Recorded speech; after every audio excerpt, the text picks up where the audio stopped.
kangkong harvest. O, diba?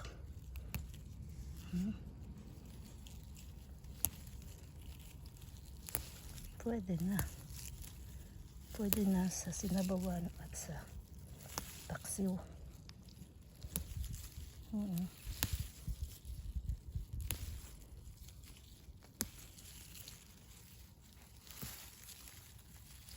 Hindi kayo sa sinigang kangkong pa more.